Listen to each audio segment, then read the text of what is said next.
Ya Allah, jalan Bu Mahendra Data kayak sungai. Jalan Mahendra banyak mobil hanyut. Mahendra Data. Saya Bu ada dulu ada banyak tapi ini sampai gini besarnya. Ini paling besar Nah, berarti. ini dah paling besar kayak tsunami ini dah sampai hari ini aja dah sampai hancur saya ini. Oh, mengungsi rata soga. Hancur total. Aish, Tuhan.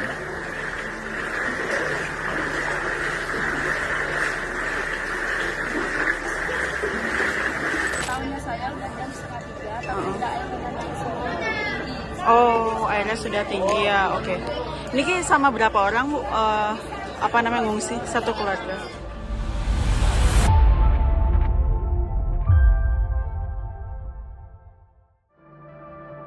Bali diterjang banjir besar sejak Rabu 10 September 2025 hingga Kamis 11 September 2025. Jumlah korban tewas akibat banjir menjadi 14 orang. Selain itu masih ada 2 orang yang hingga kini belum ditemukan. Berarti waktu kejadian ada di sini ya Bu ya? Ada Terus ini lagi beres-beresin apa Bu? beresin buah. Sama sisa dagangan yang masih bisa diambil. Ya, Buahnya masih ada yang selamat Bu? nggak ada selamat, udah hanyut semua. Oke. Terus ini yang ngambil apa aja Bu kesini Bu? Ngambil meja-meja itu aja. Yang penting-penting Ya. Dulu jualannya di mana Bu? di sini. Di basement. Nggak, Oh, jualan apa Bu? jualan buah. Buah aja. Berarti waktu kejadian tuh sekitar jam 3 pagi ya Bu ya? Ya, jam 3. Itu airnya langsung masuk gitu aja dan Ibu Airnya langsung masuk. Ini udah pembatas sungai ini jebol. Itu airnya masuk kayak tsunami itu. Ya akhirnya Bu nggak sempat menyelamatkan barang dagangan ya? Nah, udah orang-orang udah pada lari semua. Saya hanyut, saya sampai di sana saya. Sampai di tangga itu saya hanyut. Di sana saya gini apa namanya? Pegangan ya Bu ya? Ya langsung saya naik ke atas ke lantai 2 gitu. Bu, kalau total kerugiannya berapa Bu? Ya puluhan juta. Puluhan juta ya? Karena stok Semuanya buah lagi bisa banyak. ratusan. Karena stok buahnya lagi banyak ya Bu ya waktu Ya, itu. Udah berapa tahun Bu jualan di sini? udah lama, udah sebelum COVID udah di sini, udah mulai dari sini. Dan baru ini ada banjir seperti Ya, ini Bu? Dan baru ini paling besar banjirnya. Dulu nak sampai segini. Oh. Banjir Bali ini pun mendapatkan atensi penuh dari istana. Setibanya pulang dari kunjungan kerja di Timur Tengah, Presiden Prabowo Subianto juga langsung menjenguk korban banjir di Bali. Peninjauan Prabowo terhadap korban dampak banjir di Bali disiarkan langsung di kanal YouTube Sekretariat Presiden pada Sabtu 13 September 2025. Kita mau minta bantuan, minta modal kayak jualan gitu, barangnya habis semua. Rumah-rumah tangganya ludas sudah keluar, tidak pernah dilarikan air gitu. Saya perlu bantuan ya berapa aja dah boleh. Sana memaksa gitu. Berapa aja kasih ya supaya bisa jualan saya gitu. Ya. Apa respon Pak Presiden tadi? Gimana jawabannya? Ya gitu, dia mau bantu dah semua, kasihan dia, itu kasihan sama anak-anak gitu, tak kasih dah semua ini uang gitu, berapa butuh ya berapa aja saya nak maksa gituin, saya bilang nak memaksa dah berapa aja dikasih ya gitu saya. Apa usahanya Bu? Saya jualan kopi Di mana? di sana ngacung, saya ngacung keliling di sana. Rumahnya di sini memang Bu? Kos. Oh ngekos di sini. Berarti sini kena banjir juga Banjir Bu? semua ini banyak barang-barang rumah tangga habis keluar air. Oh 6 kakak. Ya, Oke. semua dia sampai berangkat kayak gini sampai saya telanjang seharian Bu, nggak punya baju, bagaimana udah basah semua. Jam berapa banjirnya masuk Bu? Jam 4 besar sekali lumpurnya. Ya nggak jam 4 awang Bu. Jam 4 lah dia. Saya jam 4 lari ke Banjar. Saya digendong saya Bu, saya soalnya stroke ini sakit. Iya. Nggak bisa jalan saya. Saya stroke, digendong saya lari, saya naik ke Banjar saya. Aslinya mana Bu? Karangasem, Kerasem mana? Karangasem Gelang. Belang. Sampun lama tinggal di sini Ibu ya? Lama udah. Udah berapa tahun Bu? Udah mulai lahir saya di Denpasar, Tapi aslinya Kerangsam, tapi lahirnya Denpasar. Berarti baru kali ini lihat banjir segitu baru gedenya Bu sekali, ya? Memang sai Bu ada. Dulu ada banyak, tapi ini sampai gini besarnya. Ini paling besar Ya, berarti. ini dah paling besar kayak tsunami ini dah. Sampai hari ini aja dah sampai hancur saya ini. Waktu dulu dah hancur di kali aja, tapi enggak di sini. Enggak sampai naik sini enggak. oke. Sampai keluar barangnya semua enggak. Sekarang aja dah ini hancurnya ini dah semua barang-barang sampai hancur dah. Badan-badan ini sampai hancur, telanjang semua dah ini. Ibu tadi ada dikasih kenang-kenangan nggak sama Bapak Presiden Bu? Belum katanya. Berarti cuma ditanya aja tadi ya apa kebutuhannya, Iya. keperluannya gitu ya? Apa kasih berapa minta uang ya berapa aja dah ya nanti tak suruh bawain di sini gitu. Oh, oke. Saimah, 27 tahun, adalah satu di antara warga yang mengungsi ke posko bencana banjir Banjar Tohpati, Kertalangu, Denpasar. Saimah dan suami turut mengajak kedua anaknya yang berusia 6 tahun dan 4 bulan. Waktu banjir itu tahunnya jam berapa tadi Bu? Tahunnya saya udah jam 2:30, tapi tidak yang naik semua tinggi. Oh, airnya sudah tinggi ya, oke. Niki sama berapa orang Bu? Apa namanya ngungsi? Satu keluarga. Anaknya 2.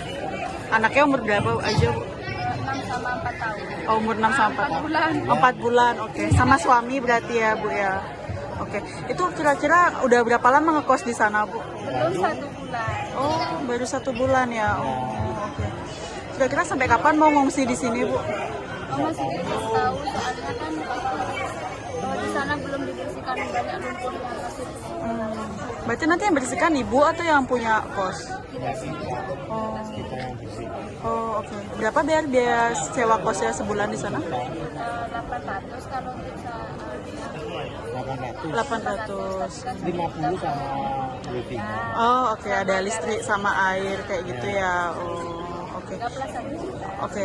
Waktu kejadian tuh kan apalagi ada bayi, Bu, itu gimana Bu bisa menyelamatkan anak-anak?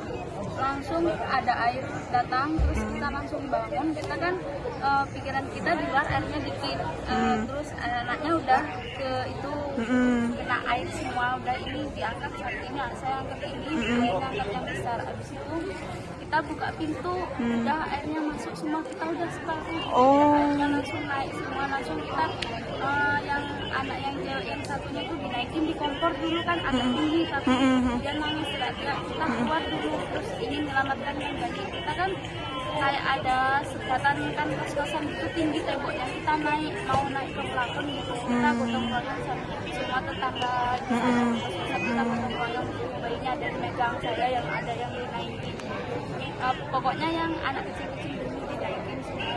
Iya, berarti pas tidur posisinya ya Bu ya? Posisinya tidur semua, makanya yang di sebelah itu yang tahu duluan, jadi kita dibangunin, bangun banjir. Kita teriak-teriak. Bangun. Jauh dari lokasi pengungsian Bu kosnya atau dekat? Lumayan dekat. Saya pas di aliran sungainya. Oh. Jadi deras sekali ya. Saya di evakuasi dari jam 8. Oh. Jam setengah 3. Jam setengah 3. Pusatnya banjirnya itu. Oh. Kita terendam banjir selama berapa jam dari jam setengah 3 sampai jam 8. Jam 8 pagi itu ya? Baru aja. Dan air baru surut jam segitu berarti? Udah lumayan surut setengah meter udah. Tapi kan arusnya masih deras. Iya, oke. Resiko. Makanya kita milih diem aja dulu. Kita nggak bisa kemana. Banjir besar yang melanda Bali ini sekaligus menjadi penanda agar pemerintah setempat bersih-bersih dan melakukan evaluasi total. Bupati Badung, Wayan Adi Arnawa sendiri menegaskan perlunya adanya evaluasi tata ruang. Hal ini sebagai langkah pencegahan agar banjir tidak terulang. Pemanfaatan ruang menurutnya tak boleh hanya berorientasi pada sisi komersial, tetapi juga memperhatikan aspek lingkungan dan fungsi alami aliran sungai.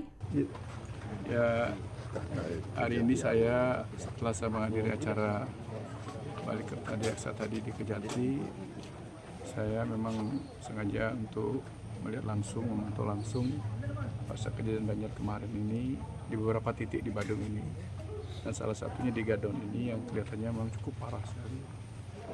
Memang dari segi ruang juga ini perlu kita evaluasi juga di sini. Saya juga tadi sudah tahkan Pak Camat sama Pak Perbekal untuk berkoordinasi juga dengan pihak developer, termasuk juga mungkin saya akan memanggil Kadis Perkim terkait dengan kondisi di lapangan saat ini. Memang selama ini mungkin kita mengabaikan itu bagaimana kenyataan faktual di lapangan ketika ada bencana kayak kemarin ini, tentu ruang-ruang yang memang ya menjadi aliran air sungai ini, kalau itu memang diperkecil atau ditutup, itu bisa menjadi berbahaya. Mudah-mudahan dengan kejadian ini kita akan evaluasi nanti, sehingga harapan kita agar tidak akan terjadi seperti ini lagi ke depan. Berarti persoalannya saluran air persempit ya Pak ya? Ya, saya melihat sih bukan artinya dari segi pemanfaatan ruang kan perlu kita evaluasi juga, artinya tidak hanya serta-merta kita hanya berpikir dari komersilnya saja, tapi juga dari mohon maaf dari tempatnya, apakah memang layak atau tidak itu untuk dimanfaatkan sebagai perumahan. Nanti itulah saya juga nanti akan manggil Kadis Perkim untuk melakukan evaluasi terhadap mungkin permohonan-permohonan atau pemanfaatan ruang yang ada di Badung ini, belajar dari kejadian banjir kemarin ini. Pak, terkait dengan posko, apa yang fasilitas seperti apa yang diberikan kepada korban bencana? Saya sudah merintahkan camat dan BPBD untuk segera menyiapkan posko, tetapi kenyataannya kemarin sebenarnya ada satu warga kita yang ada di Kerobokan yang rencananya akan semacam mengungsi, tapi akhirnya sampai sore dia tidak jadi lagi balik lagi kalau nggak salah di Banjar Jambi itu. Yang kedua di Banjar Taman Tirta juga Perumahan Dalung, saya lihat ada warga yang rencananya mengungsi juga, ternyata kita akan siapkan mereka yang bersangkutan sudah menyiapkan tempat parkir karena merasa bahwa banyak barang-barang yang memang harus dia jaga yang masih di rumahnya, sehingga dia lebih memilih mengungsi di tempat parkir yang kebetulan dekat rumahnya itu. Tapi kita tetap atensi juga warga-warga seperti itu, dan saya sudah perintahkan juga baik camat, baik berbekal lurah untuk memperhatikan, termasuk BPBD yang memang mempunyai tugas dan fungsi itu. Pak, tindak lanjut dari korban ini gimana Pak? Ini kan 3 orang masih hilang Pak, orang tuanya. Apakah ada pemerintah Kabupaten Badung untuk menurunkan untuk melakukan pencarian atau gimana? Kan kita sudah terkait masalah ini kan kita tidak bicara Badung aja, kan semua provinsi Basarnas juga sudah. Bahkan kemarin Pak Kepala Badan Bencana Nasional juga sudah merintahkan Basarnas untuk melakukan pencarian kan. Ada SOP sampai 7 hari kalau nggak salah. Itu memang SOP-nya untuk melakukan pencarian. Setelah itu baru akan dikomunikasikan dengan keluarganya. Apakah akan lanjut atau bagaimana? Tapi yang jelas kemarin Kepala BNPB BNPB Nasional atas perintah Bapak Presiden sudah langsung ke Bali, dan kita ketemu langsung kemarin ketika ada pertemuan di Kota Sabah kemarin di Rumah Jabatan Gubernur. Pak, Dewi Sri kan menjadi tempat penanganan banjir Pak. Apa sih kedepannya yang akan dilakukan Pak? Nah, ini kan betul. Kemarin kami sudah langsung ke Dewi Sri, dan itu persoalannya kan ada satu aliran sungai di Cekung di daerah Center Parkir. Center Parkir itu ada mengecil. Dan 2026 ini hasil laporan Pak Kadis PUPR sudah akan diambil penataan, dan malahan pihak pemilik tanah sudah siap untuk melebarkan. Mudah-mudahan malahan saya perintahkan kepada Pak Kadis PU kalau bisa jangan menunggu 2026. Kalau memang itu urgent sekali, kita pakai banyak tidak terduga aja untuk melebarkan ini, karena kita ini kan baru mengawali. Ini kan kita musim hujan kan biasanya sampai Desember, malahan awal tahun setelah hujan, karena kita takut juga kejadian seperti ini akan terulang lagi.